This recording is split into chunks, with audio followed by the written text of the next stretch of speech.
tell you something, when the enemy comes after me, I'm a strategist. So what I do is I sit back and I watch and I try to strategize behind his plan. Y'all see what I'm saying? So now that he don't took 2 of my own, that means I gotta go take 4 of his. See, we got to double down. It's time to roll up your sleeves. You see what I'm saying? Y'all remember back in the day when they come up in your hood, you roll up your sleeves. See, the enemy done came up in our hood, and it's time for us to go back in his. Y'all heard me? See, look, when you roll up the sleeves, that means it's something about to get serious. You know what I'm saying? And not only let that go a step further, that means it's time to take off some shoes. Because see, the enemy think he can come up in my territory and tear up some stuff. He think that he can come take 2 of my own and think that I ain't gonna fight for him. He got a problem. See, he think that we under siege, but see them fiery arrows that fly by day, they can't take what he have already done. He said victory is dependent upon obedience. Oh yeah. See, if we keep his commandments, remember, he said, be not discouraged, be not dismayed, but keep all the words of this book. If you keep all the words of this book, oh yeah, I'm gonna go a step further than that. Let's take off some jewelry too. How about that? You know what I'm saying? I mean, I'm down for a scuffle with this guy. And, you know, he got that. He done did something. He think he done did something. See, don't be discouraged. Don't be discouraged because you don't see your leader sitting here. Don't be discouraged. Because you know what he said, I'm raising up. He said, with Gideon, he said, look, I need you to get rid of 20,000. I only need 300. Because I'm going to take a few and I'm going to go in and I'm going to run this thing. I'm going to have 1 send 1,000 to fight and 2 will send 10,000. And then he said, for when 2 or 3 are gathered, then I shall be in the midst. See, we ain't going to sit up here and be dismayed. I want to tell y'all right now, we're going to be uplifted. We're going to lift up our hands. We're going to continue to worship and praise. But in the meantime, we're going to go into his camp. Remember when he went into the battle of Ai? They found the accursed thing in the camp. See, God said, remove that accursed thing. And when you remove that accursed thing, then your battle will be won. See, we had to remove the accursed thing. Oh, yeah. He think he got son. He think he done did son. That's fine. Listen, every now and then you're going to find casualties in war. Every now and then. But when you got a battle strategist, which is the mighty one, the Most High, that knows how to select and provide and give you certain strategic plans, then you shouldn't be worried about the outcome. Because we know what the outcome going to be. We know how everything going to be handled, and we know how it's going to be delivered or how we going to deliver them to the other side. Amen. See, I ain't got time to be saying playing no game no more. Julia, come take this clock down. Come take that clock down. I ain't even feel that time be a factor in this one today. See, because see, the enemy think that he done did something. But I want y'all to recognize and I want y'all to realize. See, the enemy don't send out messages talking about some shutting some doors. Devil is a lie. Amen. And I want y'all to recognize that the church ain't defined by the building. The church is defined by who you are. The way you walk with it. You see what I'm saying? So I don't need a building to preach his gospel. I don't need a building to go in and feed those that are sick or heal those that are sick. See, we got what we need. He already equipped us with. Remember, he said the Son of Man have nowhere to lay his head. So why are we so focused? I ain't worried about no those clothes. But I'm going to be like missionary. I'm going to keep it in prayer. And I'm going to believe this day that those doors ain't closed. Because see, this is a refuge, a place of gathering so that we can come into our God. See, the enemy think he done did something. He done hit off 4. Okay. Hey, y'all seen the fort down in Savannah? They got hit with a couple shells, right? But it didn't fall. It might get hit with a couple shells. See, the arrows might be flying by day. He said, but no harm shall come to you. Pestilence by night. That's fine. But if I be for you, who can be against you? Greater is he that is in me than he that is in the world. See, the enemy think that he done did something. Okay, you take mine hostage. I take 4 of yours from you. That's how I roll. See, y'all want y'all to realize I grew up in the West Side Mafia down in Macon, Georgia. Now I know I don't get all details. Yeah, I was a gang member, a gang banger. But when you did something to one of mine, we did something to 2 of yours. And see, that's how I roll. So see, just that y'all knew. He knew. He said, you know what? I'm going to raise this young man up because he's the type of soldier I need in my own, a man after my own heart. Because one thing he's going to do is stay loyal to his own. And see, I ain't got time to be turning my back and going by rumors. I ain't got time for that. Gossip. That's the author of confusion, trying to cause strife, trying to cause bitterness. I want to tell you something. Stop listening to the enemy. Stop listening to the enemy and pay attention to what Yah is saying. Pay attention to what YAHUAH is saying, because his word is the only word that matters. We get so focused on all the different stuff happening here and there, listening, and then the enemy start chattering in our ear, and we get all discouraged and dismayed. I ain't got time for that. I ain't got time for that. Because see, that's what he's trying to do is distract you. Because see, if he could distract you, then he could send some in from the back. I'm trying to teach y'all the strategy on war. He could send some from in from the back to ambush you. But how about if you already know his plan, then you can ambush him, a counterattack. So you got to be ready to have a counterattack. What did Jesus do? He used the word. Remember now, the only way to the Father is to keep the word. Huh? So we had to keep our mindset focused on keeping the word. We had to keep our mindset not only on keeping the word, but guarding it. All right. Y'all know what I'm talking about? About guarding it? Huh? How many of us in here keep his commandments? And remember this now. It was a man that once said that he kept all the commandments from youth on up. YAHUSHA told him, he said, take all that you have and give it unto the poor. And he couldn't do that. That was a commandment. Amen. That was to give unto the poor. A give free offering, right? He couldn't even do it. Some of us don't realize that we carry baggage and we can't even follow the simplest of commandments. Amen? I mean, we don't realize it. We don't realize it. And then when we see the attack happening, when we recognize it happening, instead of us submitting ourselves and going to him in humility, we find ourselves in more of a mess because we lie to try to get our way out of it. Yeah. We cause a disturbance within our spirit. And what happens is our heart ain't there no more, our mind ain't there no more, and then our hands don't got nasty, so everything we touching, we spotting up. Oh my God. So now you can't go before him with as a lamb without spot, wrinkle, or blemish. Oh my God. Because you have become nasty in his eyesight. Yeah. And you have put, as missionary Smith would say, a bad taste in his mouth. Amen. Because see, if you don't cook lamb right, guess what? They're going to put a bad taste in your mouth. Matter of fact, if you don't cook a lot of things right, they're going to put a bad taste in your mouth. So guess what? In order to keep his word, they put a good taste in his mouth. When you keep his word, when you trust his word. You know, YAHUSHA said, if you love me, right? He said, if you love me, you would keep my commandments. How hard is it to keep the commandment? And guess what he told us to do? He said, I give you a new commandment.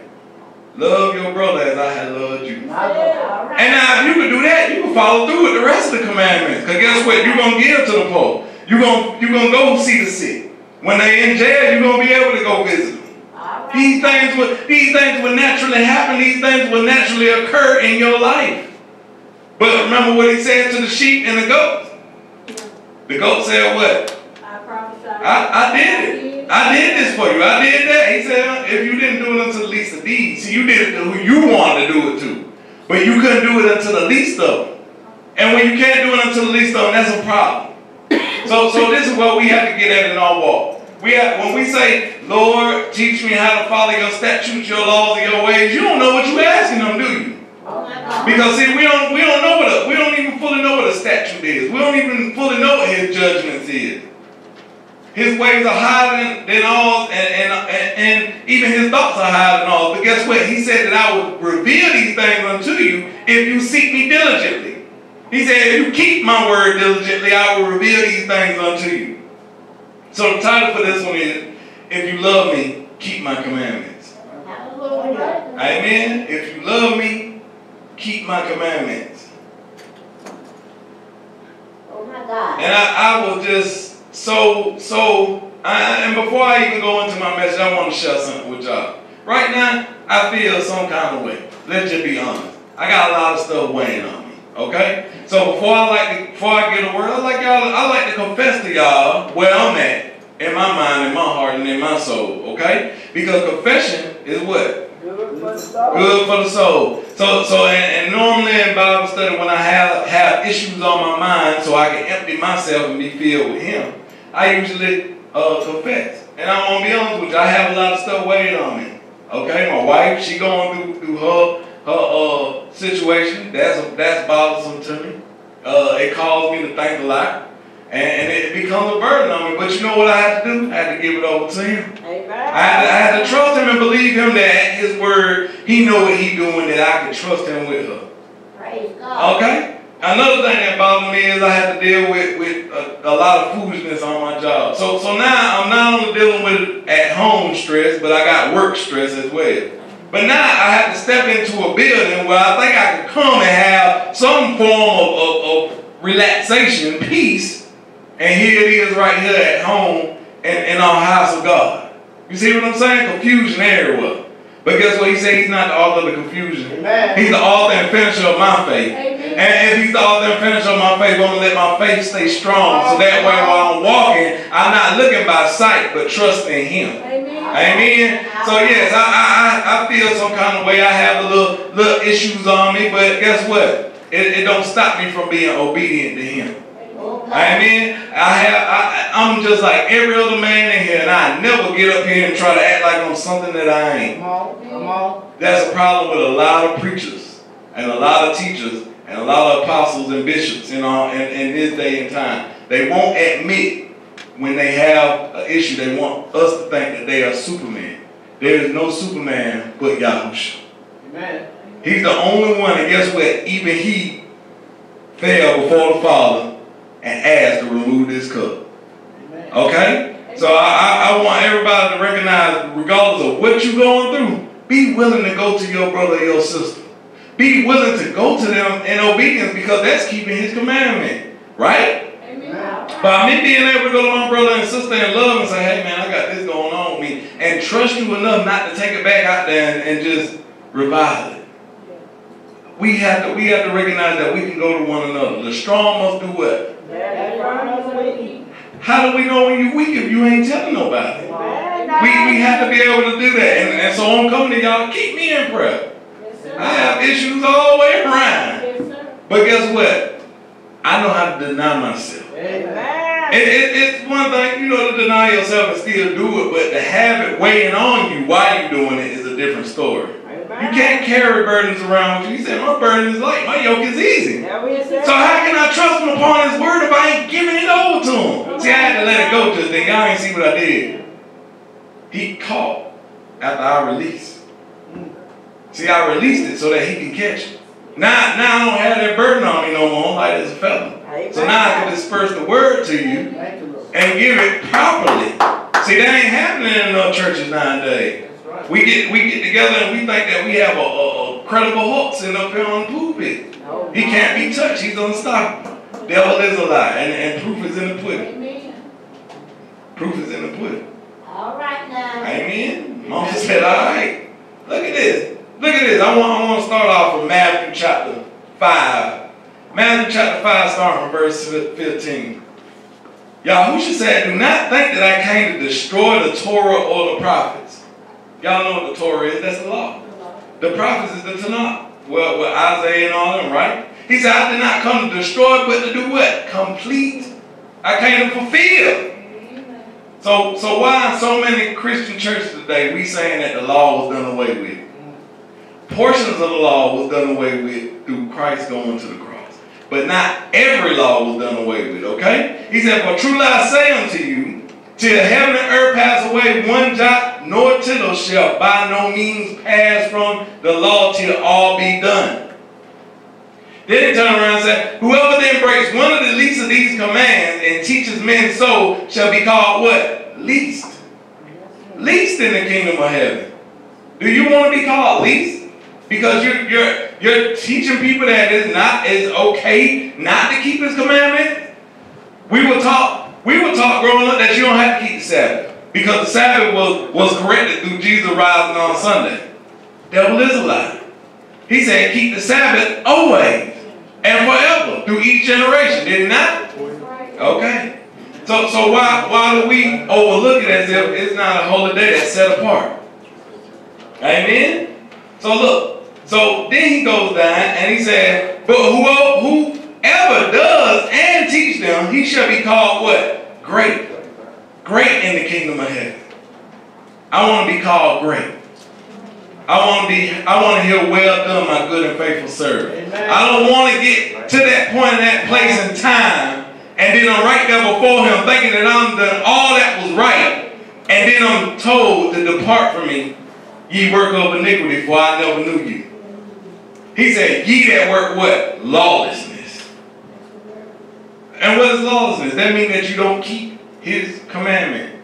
But if you love him, you'll keep his commandment. Amen? So now I want to take out Deuteronomy. Let's go into the Torah a little bit. Let's read from Deuteronomy chapter 11. And I'm going to do a breakdown of just verse 1.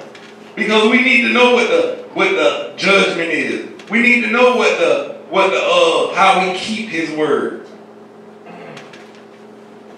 Deuteronomy chapter 11, verse 1. And I'm going to skip around the chapter, so I ask y'all, just like I just read from Matthew chapter 5, y'all know what chapter 5 is. That's the what? Beatitude. Yeah. Go and read the whole chapter. Don't just take my word from where I started off at and go from there. I'm just presenting this to you so that it can all add up to make sense. Line upon line, right? Precept upon precept. Here a little, there a little. So look, Deuteronomy 11, verse 1. Read. Therefore thou shalt what? Love the Lord thy God and keep what? His charge and his statutes and his judgments and his what? Commandments. How long? Always. Today? Always. Tomorrow? Always. Oh, always. Always. So that means forever. Yes, sir. Forever, forever. So that means that we are to do these things always. So that tells us that when they say that we don't have to keep his commandments, that means that they made up their own gospel, right? And he said, anybody else that teaches you anything other than the gospel we have preached to you, whether he be man or angel, let him be what? Accursed. See, we're gonna talk about being accursed later on. We have to pay attention to y'all, to this. We have to keep it in our mind. Now, let's go and study the whole scripture though. Therefore, thou shalt love YAHUAH thy Elohim and keep his charge. What does that word keep mean? In Hebrew, it's shamer, meaning guard, keeper, watchman, meaning to preserve. Okay, so what are you guarding this word from? What are you guarding it from? You're guarding it from sin entering into your heart. You're guarding it from sin entering into your mind. You're guarding it so that it is preserved within you. Amen. So look at this. Genesis chapter 2, verse 15. Somebody read Genesis chapter 2, verse 15 for me. Because remember when he placed the woman and the man in the garden, what did he place them there to do? You said chapter 2, verse 15? Genesis chapter 2, verse 15. He placed them there to keep the garden. But that word keep is shemer in Hebrew, which means to guard. To guard his garden. And the Lord God took the man and put him into the garden of Eden to dress it and to keep it. And to keep it. To guard it. To guard it from what? From things entering in and things entering out.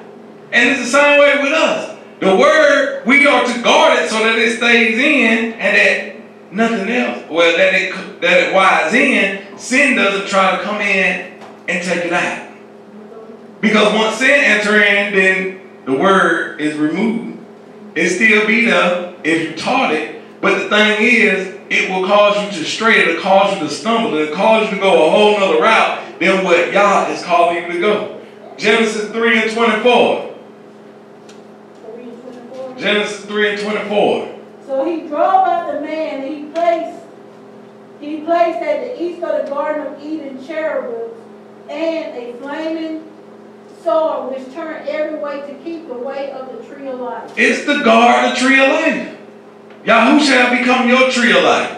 So therefore, your flaming sword ought to be guarding sin from entering in. Because the reason why he placed the angel and the flaming sword there is so that Adam and Eve couldn't enter back in. Why? Because sin had entered their life.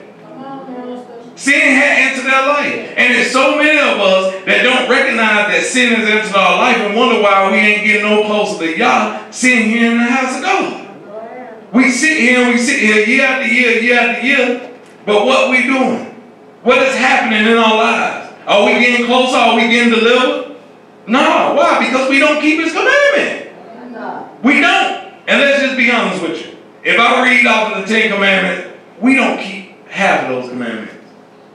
We don't keep half of those commandments. Why is that? Because he said, love the Lord thy God. With all thy heart, with all thy mind, with all thy soul. He said, have no other graven images and make no other gods before thee. But we put plenty of gods before him all the time.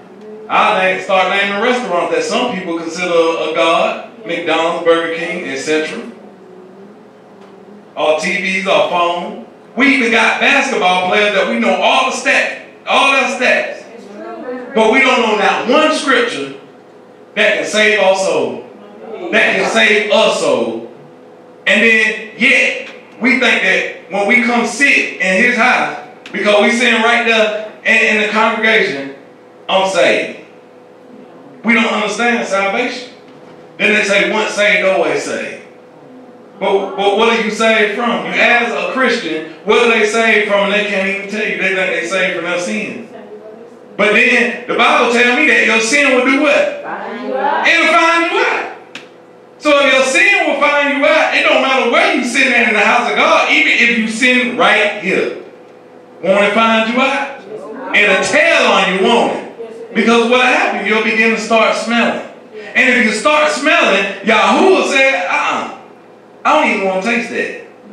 You see, if you cooking something that I don't like, ask my wife, that don't smell right. I ain't eating it. I don't even have to taste it. It's because the smell doesn't attract me. And it's the same way with him. We ought to be a living sacrifice. Lord, prepare me to be a sanctuary, pure and holy, tried and true, with thanksgiving. I'll be your living sanctuary, Lord. For you. So look how that works out. In order to be a living sanctuary, that means that there are certain things that have to be sacrificed. So you become the living sacrifice, as Romans 12:1 says, right? And if you become a living sacrifice, that means that you were brought with what? A ransom. Let me tell y'all something. Y'all recognize how a ransom is paid off? It's when somebody is done what? Held hostage. See, y'all have already paid the ransom for it. So don't be dismayed about your leaders because he already paid the ransom. No matter how much that the enemy think that he holding them hostage, the ransom already been paid. What had been paid in his blood. And see, that's why I get up here and I tell my testimony, because you overcome by your testimony by the blood through his son. So ain't no point of being dismayed. Ain't no point of being discouraged. Like I said, that ransom already been paid. See, he said that your body is the temple of God. Yes. Recognize this now. You were brought with a price. I told y'all before. Salvation is free, but forgiveness comes with a price tag. And depending on what you took that person through, that thing might cost a good amount just to get back in their good graces. Amen? And it's the same way we got him. It's the same way with him. He said he'll throw it in the sea of forgetfulness, but don't think that you ain't going to reap what you sowed. So that's why we got to keep his commandments. Guess what? If we keep his commandments, there are things that he would do on our behalf that we didn't even recognize. And I'm going to tell you why not. Because what we don't do is we don't look through the book of the law. And we don't see, that's the book of, Deuteronomy is the book of blessing and cursing. Y'all know that, right? If you take the time to study, the first curse was issued in Deuteronomy. When you find that word curse, it's in Deuteronomy first. Blessing, it's all throughout. But it's according to what? Because guess what? Before the word curse, before they begin to use the word curse, blessing at the beginning of Genesis meant curse or blessing. So you could be cursed according to, y'all remember Reuben? Then he gave a blessing to him, but he said, you my first child, but you ain't going to inherit too much, because he said you're unstable like what? Like water. Yep. And the double-minded man is what? Unstable in all his ways. He unstable in all his ways. But Judah, he would be the one that be what? Carry on the bloodline of the kings. Look at that. We have to keep this in mind, that certain one kept his laws. And y'all know as you read through the book of Kings, it said that this man walked upright before Yah. Or this man walked in the ways of his father, Jeroboam, and, you know, so on and so on. What it meant was he wasn't keeping his law. He wasn't keeping his commandment. And so we have to guard this thing. John 14 and 15. John 14 and 15.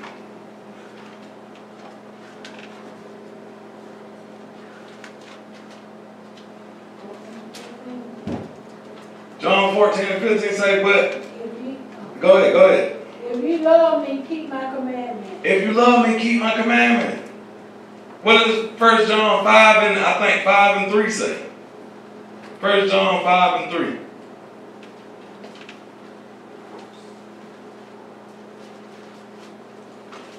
Y'all come on with me now. I'm going to jump around the Bible all this whole time, so y'all just bear with me. Because 1 John 5 and 3. For this is the love of God, that we keep his commandments, and his commandments are not grievous. His commandments are not hard. They're not too hard for any of us to do. But we make them hard. Why? And disobedience.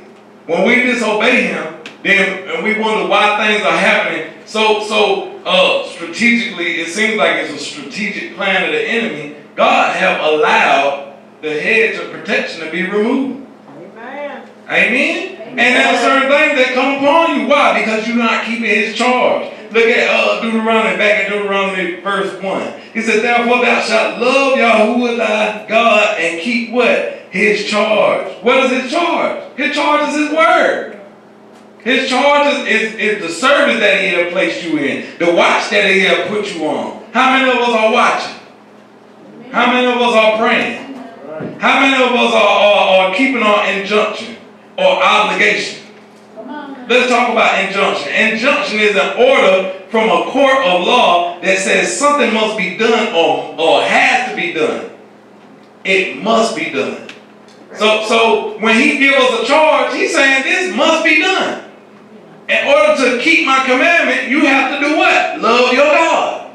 If you love your God, then you're going to keep his commandment and you won't act out. You won't do things unaccordingly. Now look at here. Another word is safeguard. Means something that provides protection against possible loss of damage. He is the one that keeps us from gaining possible loss of damage. By what? His word. Amen. Jesus said, if you do the will of the Father, remember? Yes. But if you love mother more than me, you love father more than me, you're not worthy of me.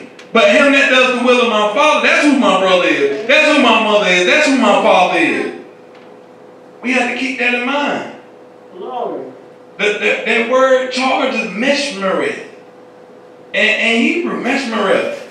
Service, a watch, an injunction, an obligation.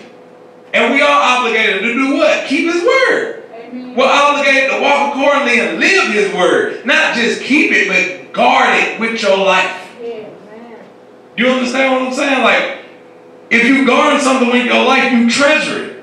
And if you treasure it, that means that you ain't just going to allow it to be thrown in the rubble. Jesus said, don't take your pearls and cast them unto the swine, lest they turn around and ring you. Come on. Huh? All right, now. He said, no man take up a light and put it up on a bushel. He said, you put it in a menorah so that it'll light up the whole house. You are a city that sits on the hill. So why you keep putting a cover over you? Why you keep having a blackout? Jesus. The church has a blackout on it right now. But I tell you what, when there's a blackout, guess what? All it takes is a match and they're going to light up the whole room. Amen. See, we ain't got time to keep playing these games. It's time for us to walk in the light. To let our light shine before men that they may see our good works, that it may do what? Glorify our Father, which is in heaven. And when he's glorified, guess what? His people is glorified. Y'all know that, right? You're going to find favor when he is given glory. He's going to show favor in you. Why? Because just like Daniel was thrown in the lion's den, guess what? When he came out, he was presented a higher status, wasn't he? Why? Because he kept his faith. He kept his commandment. Even though they said don't pray, hey, this is the laws of man. Now, they made a law for him to stop doing God's law. Yes. How many laws in America is made for us not to do God's law? No, it's real. Huh? You can't even count the laws in America. But we keep them, don't we? So why we can't keep his law? Huh? Do you love your country more than you love your God? Do you love the things that you're able to do with your so-called freedom? That you can't keep his word? That you can't guard your life? That you can't treat it like a treasure? He said, where your heart is, there will your treasure be also. But now, if you treat his word like a piece of trash and just keep it, most of our Bibles have dust on them. Let's just be honest. I remember before I got saved, my Bible had dust on it all the time. I would come across it when I had issues, and then I would read a song and thinking that was helping me. But I want to show y'all something that he revealed to me. Because a statute, the next word in that verse 1, therefore thou shalt love thy Lord thy God and keep his charge and his statute. Guess what a statute is? A statute is something prescribed. Come on in my room. Come on now. Come on in my room. Jesus is my doctor. Yeah, he signed out all my. Come on, y'all. He writes out all my prescriptions. Amen. So now, if it's something prescribed, that means that you're supposed to have. And guess what now? If I'm not mistaken, when you take prescribed medicine from a doctor, you have a certain dose that you're supposed to take, don't you? Huh? And how often you're supposed to take it, don't you? I want to reveal something to you. Because Jesus said in John 6:54, go to John 6:54, let's look at the words of the Messiah, what Yahusha said. John 6:54. St. John 6:54. It says, whosoever eateth my flesh and drink my blood has eternal life, and I will raise up at the last day. He will raise up at the last day. This is your prescribed dosage. Well, not dosage. Your prescribed dosage is what? His daily bread. Remember in the prayer, what did we say? Give us this day our daily bread. What did he feed them daily in the wilderness? The word. He fed them manna.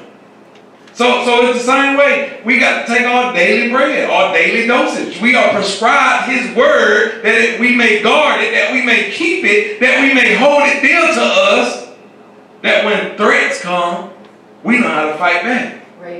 When threats come, we don't have to worry about the different issues coming on each side. We don't have to worry about the floods coming. Why is that? Why is that? Because he already lifted up a standard. He already done dug up ditches. Nehemiah said when them men came to try to knock him off of the wall, he had a shovel in one hand and he had a sword in the other. Because he was ready to fight. Because see, sometimes people come along and these be fighting where the devil brings along a fight when he comes. And we be ready to cower and fear. But the Bible tells us in Ephesians 5:11, if I'm not mistaken, that you're supposed to expose. You're supposed to expose him for what he is. And when you shine the light on him, guess what? He flee. He flee. He can't do that. That's why I confess before I come up here and I speak anything. Because see what he think he been carried over me and dangled me and got me following him around. Devil is a lie. He won't get me the same way that he get many others. I learned the strategy of the enemy. And guess what? He know that I learned his strategy, so he tried other ways of getting around to me. But guess what? I go to the master strategist. And when I go to the master strategist, he showed me how to negate. How to negate. And how is that? Through his word. Through his word. We don't realize this thing is to keep us. But we also are to keep it. Kuka. Or a statute. That's what we are to be keeping. What's next? His judgment. His judgments. We are to keep his judgments, right? That's a precept, a law, a teaching, an instruction, an authoritative order. We are to keep those. Justice, right or wrong. Look at Proverbs, chapter 31, verse 9. Proverbs, verse 31, verse 9. Chapter 31, verse 9, I'm sorry.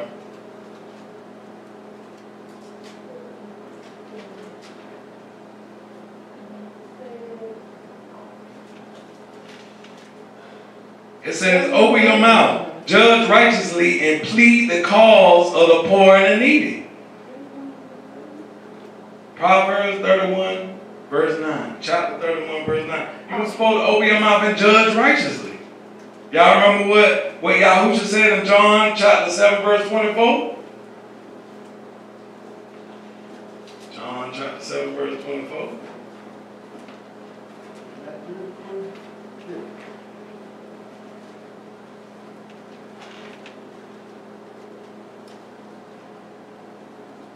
St. John chapter 7, verse 24. Yeah, hold on. He says, judge not according to the appearance, but judge righteous judgment. How many times do we look at things? Huh?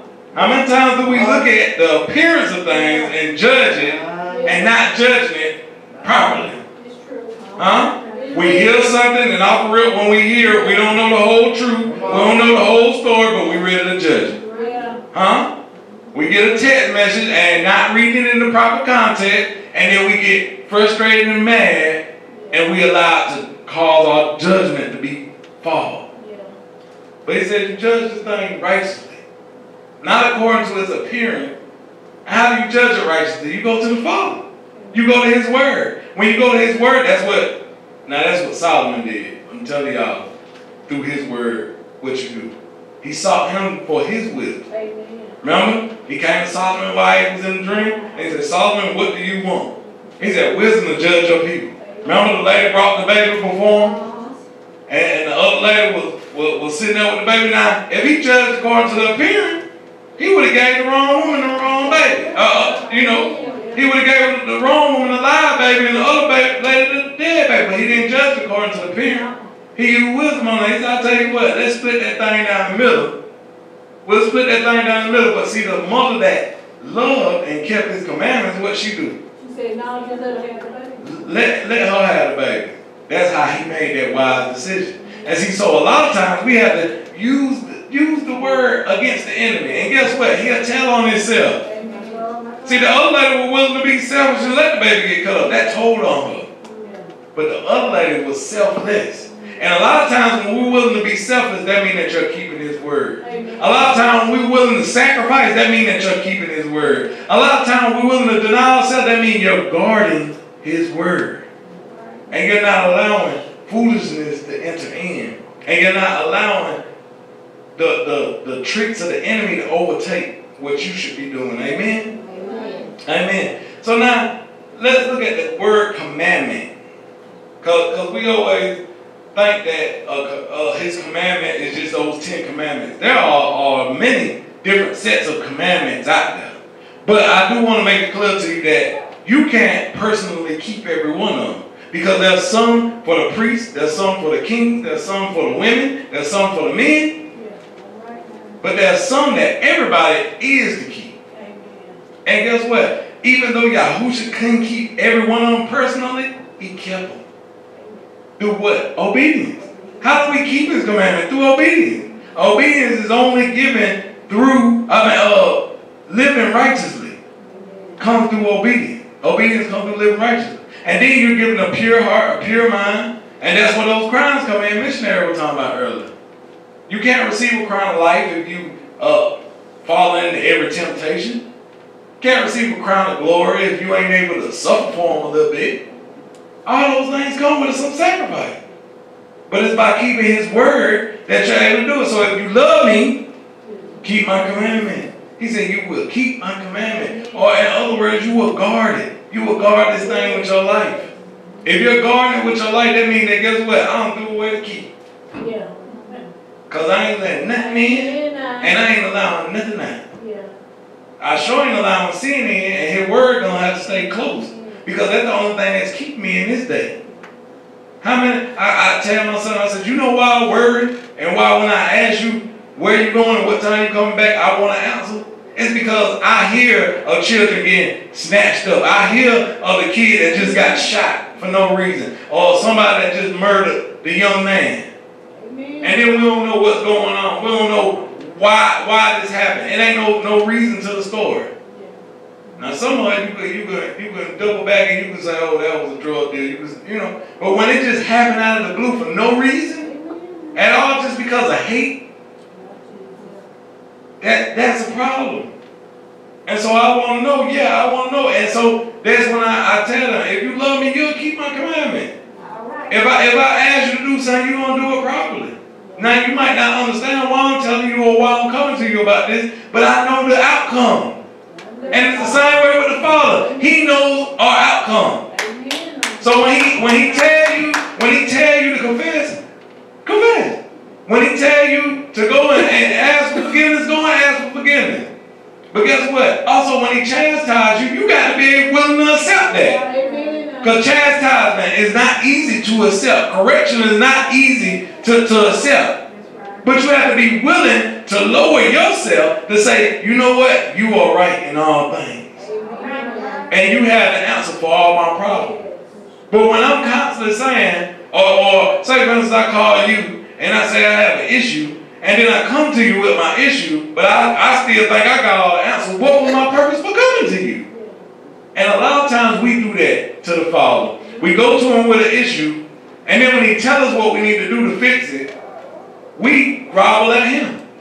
We make issues with why we can't do it. Or why it's so hard to do it. He just said the commandments ain't grievous, right? It ain't troublesome. My burden is light. My yoke is easy. But so many of us go back and put on the yoke that he want to destroy. So many of us go and put on the handcuffs and the chains and walk around shouting in our mind and in our heart. When he don't came to set the captives free. But if I recognize this, when I was watching a show called Underground, they were trying to free the slaves that were so accustomed to doing their daily deed, they weren't willing to go when they had a free escape.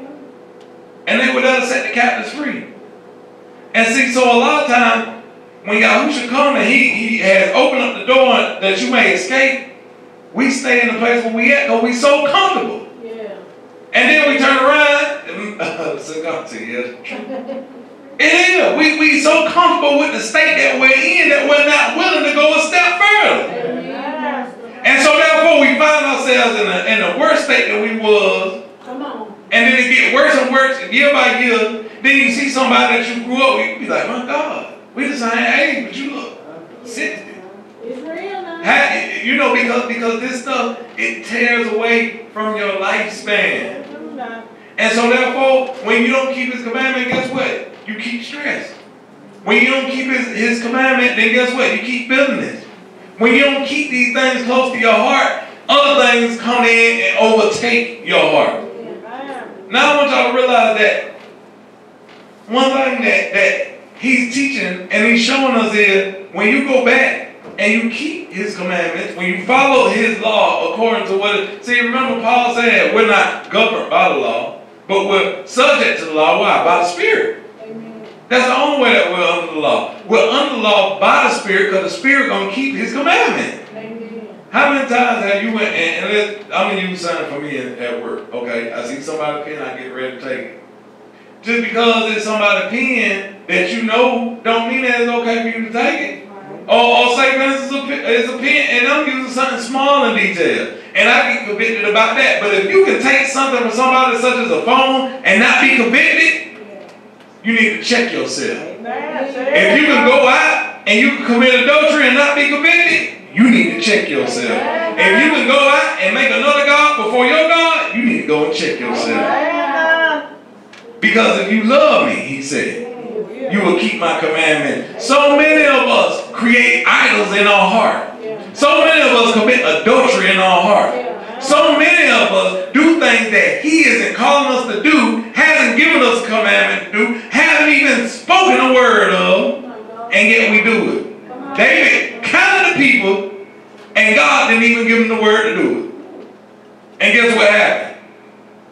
He was chastised for his disobedience. Why?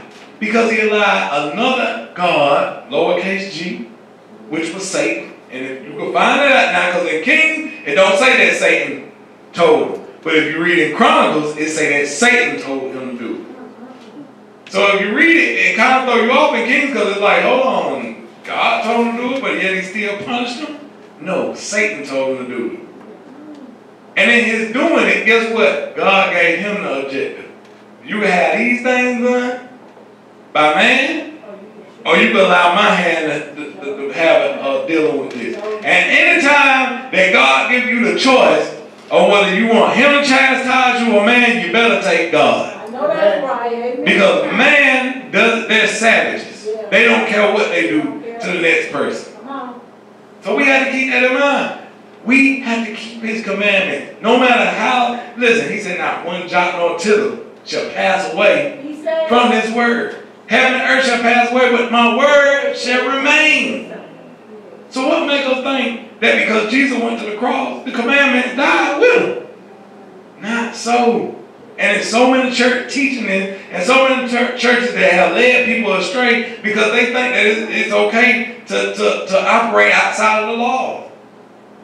And it's sad to say, but we don't even know what the book of Leviticus laws is. We don't even know what the book of Deuteronomy states. We don't know none of that stuff because they have told us that the Old Testament don't matter. Devil is a lie. And I tell everybody, if you really want to begin to live according to his word, snatch that middle page, that white page that separate the Old Testament and the New Testament, snatch that out of your Bible. Because that ain't nothing but a gulf separate his word.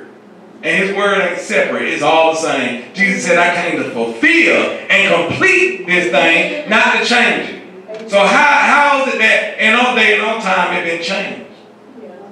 It never changed. It stayed the same. Now, there are certain things, as I said, that we cannot do simply because, like with the tithing thing, you don't have no goats, you don't have no sheep, you don't have no grain and different things. But then it's still a law that pertains to if you don't have that, the way that you're supposed to give it if you're giving it in money. The church has took it. Now, and that's the thing, the church don't want to keep the law, but they keep that law, don't they? Yeah. They make sure they talk about tithing and offering. Yeah. Offering is a must. But tithing in all day and age, and forgive me if anybody take this the wrong way, tithing is not a must. Not with the money system anyway. That's something that was created for man to continue to build their pockets. Offering is a must. He said, give to the poor, give to the needy. But we have to understand, and all I'm doing is breaking down his laws. Don't take me out because I'm the messenger. Because one thing we do is we look at the person that's giving the word and we be like, I ain't listening to him. But this is all in his word. I go back and I read the study to show thyself approved. So look at that. He said, judge not according to the appearance, but judge righteous judgment. Then he turned around and told us to keep his commandment, and then said that his commandment should be the apple of thine eye. In Proverbs chapter, I think that's Proverbs chapter 7 verse 2, if I'm not mistaken. Proverbs chapter 7 verse 2. Yeah.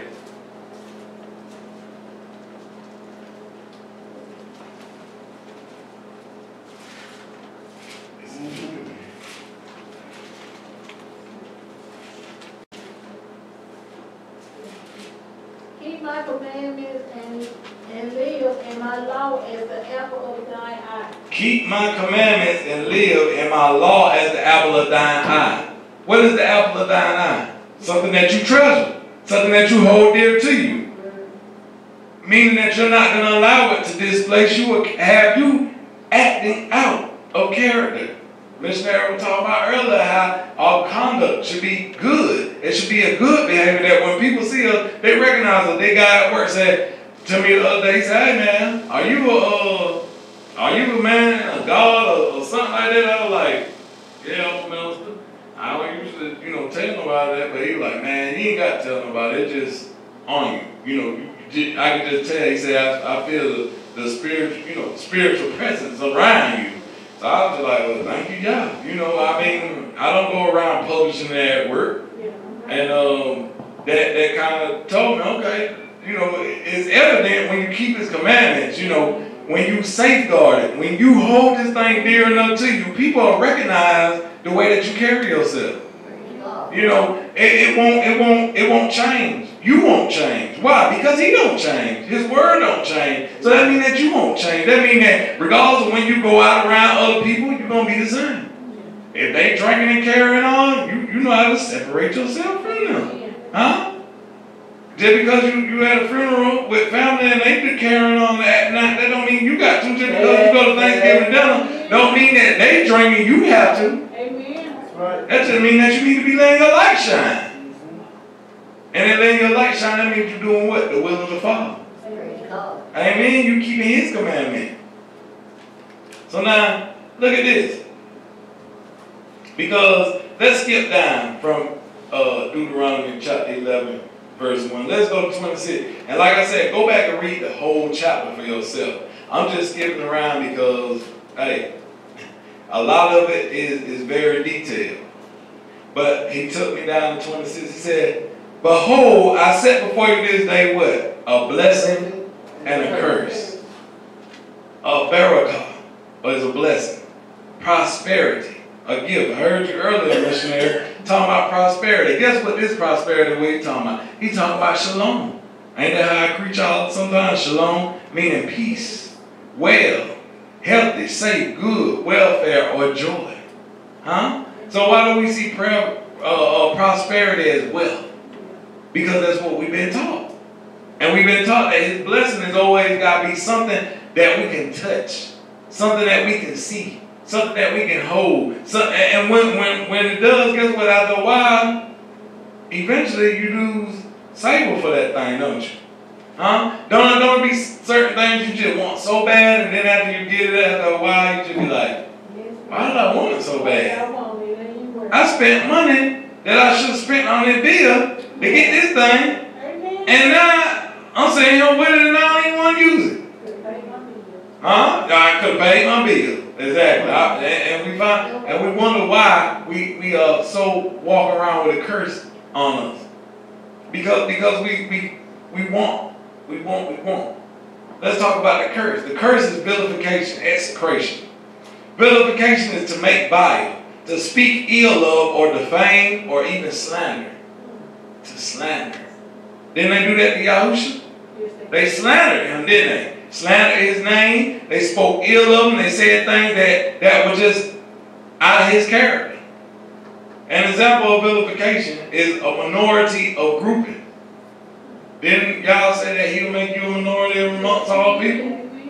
Deuteronomy chapter 4, verse 27 says, and the Lord shall scatter you among the nations, and ye shall be left few in number among the heathen, whither YAHUAH shall lead you. He said that he'll make you a minority amongst the nations. Execration, something detested.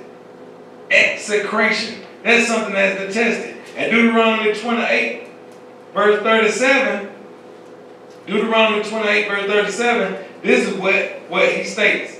He says, and thou shalt become an astonishment. An astonishment, that's a thing of horror. A thing of horror. You will become a thing of horror. When people usually see a group of us, what they normally do, lock their car doors, shut up their eyes, and shut everything. You have become a thing of horror to them because they see us as an insurrected people. Amen? He said a proverb, a general truth, or a piece of advice. Guess what? God made you a piece of advice to the people. If you don't keep my commandments, then this will happen to you. I cause a siege to come upon your land, and you to be taken captive. Amen? So he said, it's also a memorable saying that expresses the truth. It's also a memorable saying that expresses the truth. And then look at the next. It's a byword. That's a sharp word or a taunt. How many years will you call a nigger? Coon. Huh? Blackie. These are bywords. But guess what? Y'all still found and saw it fit. He still saw fit to allow us to make it over to the other side. He still saw fit for us to make it over to the other side. I'm going to keep reading through 26 through 29. Okay? He said, behold, I set before you this day a blessing and a curse. A blessing if ye obey the commandments of Yahuwah your God, which I command you this day, and a curse if ye will not obey the commandments of the Lord your God, but turn aside out of the way which I command you this day, to go after other gods which ye have not known. And it shall come to pass when Yahuwah thy God have brought thee in unto the land whither thou goest to possess it, that thou shalt put the blessing upon Mount Gerizim. Gerizim means cutting off. Amen? Guess what's being cut off? Yokes are being cut off. Chains are being cut off. Old ways and traditions are being cut off. Remember, my yoke is easy, my burden is light. Alright? And then he turned around and said, upon Mount Gerizim, and the curse, he'll put the curse upon Mount Ebal. Mount Ebal is bare. It means bare mountain, or a curse that shows nakedness or shame. What happens when we in sin? Remember when Adam and Eve fell in sin, what were they? They saw their nakedness, and they felt ashamed. But when he first created them, they was naked, and they were not ashamed. Right? So now, when sin begins to find us out, and we begin to live a certain way, we feel shameful before God. So what are we going to do? We hide from him. How do we hide from him? We stop coming to church. We stop praying to him. We stop reading his word because we feel ashamed and we hide ourselves. As Adam and Eve hid themselves in the garden when they heard his voice walking in the cool of the day. And we have to realize when we hide ourselves, we can't get close to him. When we hide ourselves, he can't operate in our lives the way that he's supposed to. When we hide ourselves, well, guess what? The enemy has room to hold things over you. He has room to hold things over you, and it allows him to cause stress in your life, to cause worry on your life, to bring fear upon your life. Look what YAHUSHA said in Revelation chapter 16. Revelation chapter 16, verse 15. He said, behold, I come as a thief. Behold, I come as a thief. Blessed is he that what? That watches or keep my charge. Him that keep my charge, remember in Deuteronomy. And he that what? Keep his garments or guard my word. His word is your garments. You ought to be clothed in humility when you go before him. You ought to be dressed in righteousness, righteous robe when you go to him. Right? So he said, lest he walk naked and they see his shame. How many people are spiritually walking around naked? How many people are spiritually walking around naked and walking in shame, hiding themselves from God? Think they hiding themselves with drugs. Think they hiding themselves with alcohol. Think they hiding themselves with women and men and homosexuality. They think they hiding themselves with these things when they ain't doing nothing but making a gaping hole bigger than what it is. And you can never fill that void. Why? Because only his word, only his love, only a relationship with him can fill that void. I remember feeling like that so much, feeling disdain for myself, feeling nasty. But yet, I was so ashamed to come before him and come before his people and tell about myself, and the enemy used that against me. Kept me away for years. And now I had to get at a prodigal son state to almost eat out the pig's barrel just to come back home and recognize the Father. See, you don't realize until you get to that lower state. Rock bottom. Y'all know what I'm talking about. Yeah. I was on Mount Evil. I was on that curse. That curse was riding my back. But I had to come back to a state. I had to go back to the Mount Gerizim and go to the blessed house. Seek Yahuwah and really learn his ways. Learn his statute. Learn his law. Learn his judgment. Learn his commandments. So that way I'm not a curse and a byword. I'm not a proverb. I'm a man of God that's highly respected and that's loved throughout his community. That's loved that wherever he go. That nobody ain't got no time to sit up there and say, oh, minister doing this, minister doing that. Ain't no gospel. See, but when they do slander and speak against you, guess what? He said that the gangster won't be able to refute or come against his word as long as it's present in your life. Yes. And And see, we wonder why so many will come before him and say, Lord, Lord, I prophesied in your name. Let's go to that scripture real quick. Matthew chapter 7. Matthew chapter 7, verse 21.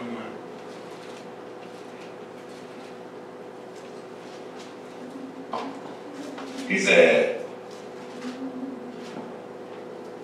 Matthew chapter 7, verse 1. He said, not everyone that saith unto me, Lord, Lord, shall enter into the kingdom of heaven, but he that doeth what? The will of my Father. What is the will of the Father? To keep his commandment. Him that doeth the will of my Father, which is in heaven. Many will say to me in that day, Lord, Lord, have we not prophesied in thy name? And in thy name cast out devils, and in thy name done many wonderful works. And then will I profess unto them, I never knew you. What? Depart from me. Iniquity means lawlessness. But he said, you keep his commandment. If you keep his commandment, then you keep it his what? His law. And you're not walking in lawlessness. Many of us had cast our morality to the side. Many of us had cast that which is right and we accept wrong. He said you will take bitterness and call it sweet. Sweet, call it bitterness. Good, wrong, wrong, good. And we see that in this day and this age. But we have to keep in mind and we have to recognize that when we keep his commandment, guess what? Victory comes through keeping his commandment. That's right. We have to trust him. Because even as if you continue to read, this is what he said.